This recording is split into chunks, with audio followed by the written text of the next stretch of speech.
नमस्कार, welcome back to my YouTube channel. हम बात कर रहे हैं कि मार्केट में जो तेज़ी है उसका कैसा फ़ायदा उठाया जाए, क्योंकि अब जो तेज़ी है वो लगातार लार्ज कैप से निकलकर मिड और स्मॉल कैप्स में जा रही है।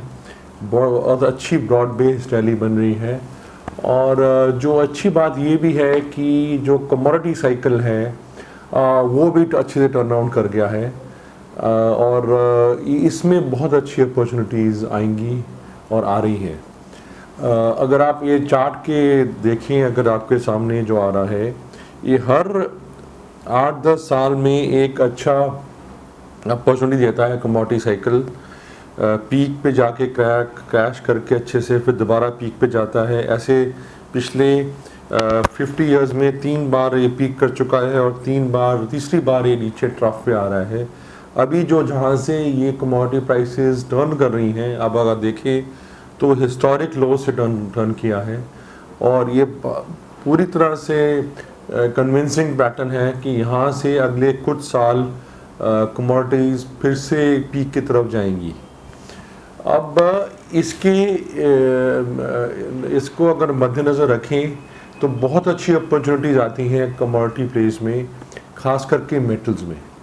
क्योंकि मेटल्स में जैसे दो तरह के हम स्टॉक्स को डिवाइड कर सकते हैं। एक तो एवरग्रीन स्टॉक्स होते हैं, उसमें ज़्यादातर एफएमसीजी, आईटी, फार्मा और बाकी कंजम्पशन के शेयर्स आते हैं जो कि लगातार चलते रहते हैं। उनमें बहुत ज़्यादा परिवर्तन नहीं होता, ना ही बहुत ज़्यादा तेज़ी आती है, ना ही बहुत ज़्यादा मंदी आती है। दूसरे होते हैं सिक्लिकल्स, जिसमें कमोडिटीज़, बाकी यूटिलिटीज़, ये सब आते हैं, जिनमें परिवर्तन बहुत होता है कि जब वो साइकिल ख़राब होता है तो वो बहुत टूटते हैं, जब साइकिल अच्छा होता है तो बहुत चलते हैं। क्योंकि अब काफ़ी सालों के बाद दोबारा साइकिल टर्न अराउंड हुआ है। हालांकि मेटल स्टॉक्स नीचे से चल चुके हैं, पर मेरे मुताबिक ये मल्टी ईयर रैली है यहाँ से, और बहुत अच्छी अपॉर्चुनिटी है पैसे बनाने की। अब इसमें तकरीबन सारे ही जो मेटल काउंटर्स हैं उनको फ़ायदा मिलना चाहिए इससे। जो बाकी कमोडिटीज़ हैं उनमें भी हम चर्चा करेंगे, पर पहले आज हम मेटल्स पे फोकस करते हैं। अब मेटल्स में अगर एक सबसे पहले जो स्टॉक चुनना चाहिए हमें, वो वाला होना चाहिए जिसमें सबसे अच्छी ऑपरेटिंग लीवरेज हो, मतलब जिससे कि हर राइज के साथ सबसे ज़्यादा बेनिफिट मिले। और वो स्टॉक अगर अंडर वैल्यूड हो तो और भी अच्छा है, सोने पे सुहागा है। और वो स्टॉक जो अंडर वैल्यूड भी है और जिसको कि मैक्सिमम एडवांटेज मिलेगा ऑपरेटिंग लीवरेज का, क्योंकि उसके पास सबसे मैक्सिमम वैल्यू एडिशन है रॉ मटेरियल से लेके फिनिश प्रोडक्ट्स तक, और कंबाइंड विद बहुत ही सस्ता दाम जिस पे वो मिल रहा है। दोनों चीज़ें, सस्ता दाम भी मिल रहा है और ऑपरेटिंग लीवरेज सबसे ज़्यादा है और सबसे ज़्यादा बेनिफिट मिलेगा। तो दोनों चीज़ों को अगर मिलाया जाए तो जो स्टॉक आता है सामने वो है स्टील अथॉरिटी ऑफ इंडिया। अब सेल, क्योंकि सरकारी कंपनी है और पिछले कई सालों से सरकारी कंपनी इस पर बहुत ही दबाव रहा है, बहुत ही नेगेटिव सेंटीमेंट रहा है, तो इसलिए ये काफ़ी सस्ते दामों में मिल रहा है। हालांकि नीचे के दाम से काफ़ी चल चुका है, पिछले एक साल में काफ़ी आउट परफॉर्मर रहा है, पर अभी भी जिस रेट पे मिल रहा है 80 रुपीज़ के आसपास। हालांकि हम आर्ग्यूमेंट ये भी हो सकता है कि ये थोड़ी रैली मिस हो चुकी है, पर अगर आप देखें तो जो लास्ट रैली आई थी, जो मैं अभी पहले चार्ट दिखाया था, जिसमें कि लास्ट जो कमोडिटी रैली थी 2002-03 से चली थी और 2008 फाइनेंशियल क्राइसिस में जाके ख़त्म हुई थी।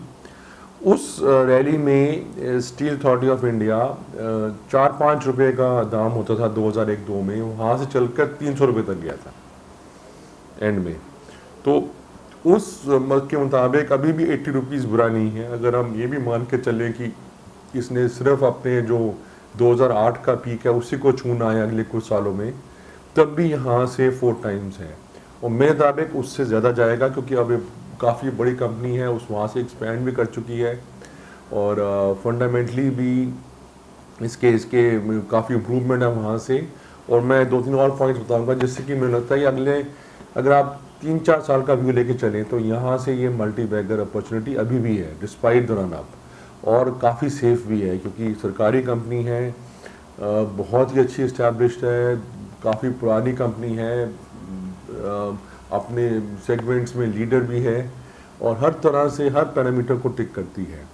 अगर हम देखें तो पहली चीज़ कि एक बैकवर्ड इंटीग्रेटेड कंपनी है और इसलिए इनको सबसे ज़्यादा एडवांटेज मिलता है, जैसे मैंने बताया कि पूरी कन्वर्जन इनको मिलती है और क्योंकि ऑपरेटिंग लीवरेज इनका इतना अच्छा है तो हर टाइम जब स्टील प्राइसेस बढ़ेंगी इनको बहुत ज़्यादा फायदा होगा।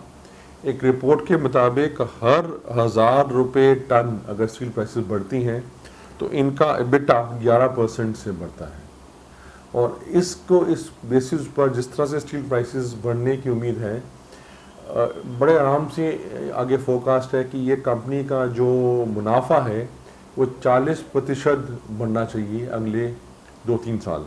40% लगातार बढ़ना चाहिए अगले 2-3 साल। और क्योंकि बैकवर्ड इंटीग्रेटेड है तो इनमें कोई ऐसा मार्जिन प्रेशर नहीं आएगा रॉ मटेरियल का, क्योंकि पूरा रॉ मटेरियल से लेके फिनिश प्रोडक्ट तक इंटीग्रेटेड है, तो उससे सबसे ज़्यादा फ़ायदा मिलेगा। और एक और चीज़ इसमें बहुत अच्छी होने वाली है क्योंकि इसमें कैपेसिटी यूटिलाइजेशन भी बढ़ने वाली है, रॉ फिनिश प्रोडक्ट्स के प्राइसेस भी बढ़ने वाली है, तो ओवरऑल बहुत अच्छा इनका इम्प्रूवमेंट होगा। और स्टील अथॉरिटी का अगर आप देखें तो हमेशा एक स्टॉक ऐसा है कि जब स्टील में मंदी आती है तो बहुत टूटता है, सबसे ज़्यादा टूटता है, और जब स्टील में तेज़ी आती है सबसे ज़्यादा चलता है क्योंकि इसके पास सबसे ज़्यादा ऑपरेटिंग लीवरेज है। तो क्योंकि अब साइकिल टर्नराउंड डेफिनेट टर्नराउंड हो गया साइकिल का, तो यहाँ से 2-3 साल ये एक बहुत अच्छा आउट परफॉर्मर रहने वाला है।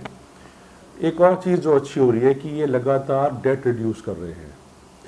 56 रुपये पर शेयर इनके पास डेट है और कंपनी का जो मैनेजमेंट है उनका अनुमान है कि अगले कुछ सालों में ये डेट को ख़त्म करने वाले हैं। अगर डेट ख़त्म होता है तो ये 56 रुपये सीधा इक्विटी वैल्यू में ऐड होते हैं, तो जो ऑपरेटिंग लीवरेज का एडवांटेज है उसके ऊपर ये डेट रिडक्शन का एडवांटेज मिलना चाहिए। तो मेरे मुताबिक बहुत सेफ स्टॉक है और लगातार यहाँ से आपको अगले 2-3 साल तो कम से कम रिटर्न बहुत अच्छे देके जाएगा।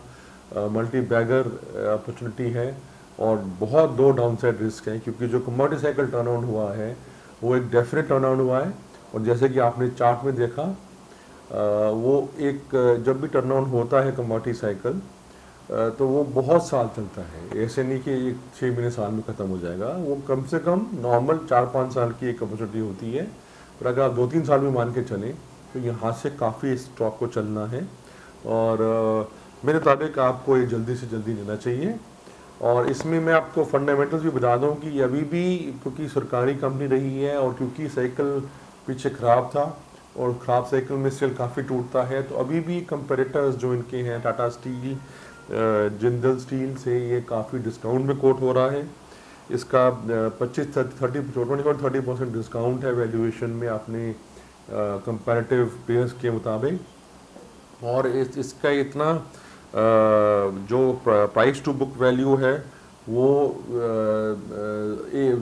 0.6% सिर्फ है, तो काफ़ी अच्छा है। मतलब प्राइस टू बुक वैल्यू 0.6 है सिर्फ, जो कि इस बहुत ही एक अच्छी अपॉर्चुनिटी है क्योंकि ये स्टॉक जो इतना लीवरेज के साथ ग्रो करने वाला है उसको डेफिनेटली यहाँ से बहुत अच्छे प्राइस टू बुक वैल्यू पे कोट होना चाहिए। यहाँ से सीधा ही डबल ट्रिपल होने का बहुत ही आसान चांस है।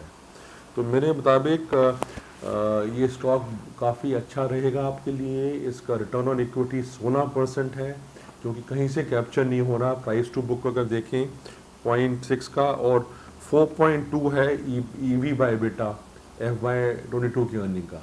अब 4.2 EV बाय EBITDA बहुत ही कम है एंटरप्राइज वैल्यू, और एंटरप्राइज वैल्यू में जैसे मैंने बताया कि जो डेट रिडक्शन है उसका भी एडवांटेज मिलेगा इक्विटी वैल्यूएशन को, क्योंकि एक तो EV ऊपर बढ़ेगा क्योंकि जैसे इनका मार्जिन्स और वॉल्यूम दोनों बढ़ेंगे, और उसके साथ क्योंकि डेट रिडक्शन है तो जो डेट रिडक्शन भी EV में का जो इम्पैक्ट है वो इक्विटी वैल्यूएशन में आएगा क्योंकि ओवरऑल EV भी बढ़ेगा और डेट का पार्ट कम हो रहा है तो इक्विटी का जो पार्ट है वो और भी ज़्यादा तेज़ी से बढ़ेगा।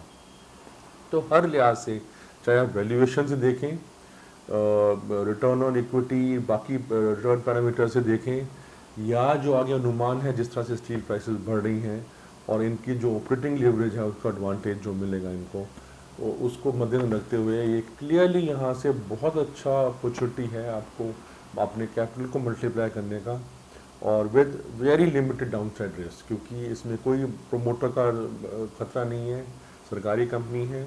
और क्योंकि जब साइकिल टर्न अराउंड होता है तो हमने हमेशा देखा कि स्टील अथॉरिटी ऑफ इंडिया का सबसे ज़्यादा एडवांटेज मिलता है, और साइकिल टर्न अराउंड डेफिनेटली हो गया है। और उसके ऊपर जैसे मैंने बताया एडिशनली इनके जो डेट रिडक्शन का प्लान है और बड़ी फेवरेबल ऑपरेटिंग और रिटर्न रेशियोज़ हैं, और वैल्यूएशन भी सस्ता है, तो सब कुछ मिलाकर एक बहुत ही गोल्डन अपॉर्चुनिटी है जिसको मैं ज़रूर समझूंगा कि आप इसका फ़ायदा उठाएंगे, और आपका ये जो इन्वेस्टमेंट होगा आपको बहुत अच्छा फ़ायदा, बहुत अच्छा लाभ, बहुत अच्छा मुनाफा दे के जाएगा। मेरा यूट्यूब चैनल देखने के लिए शुक्रिया। अगर आप इसको अच्छा लगा तो ज़रूर लाइक और शेयर करिए। डिस्क्लोजर है कि स्टील अथॉरिटी मैंने खुद भी लिया हुआ है, मेरी अपनी होल्डिंग है, और मैंने अपने क्लाइंट्स को भी रिकमेंड किया हुआ है। Thank you so much. नमस्कार।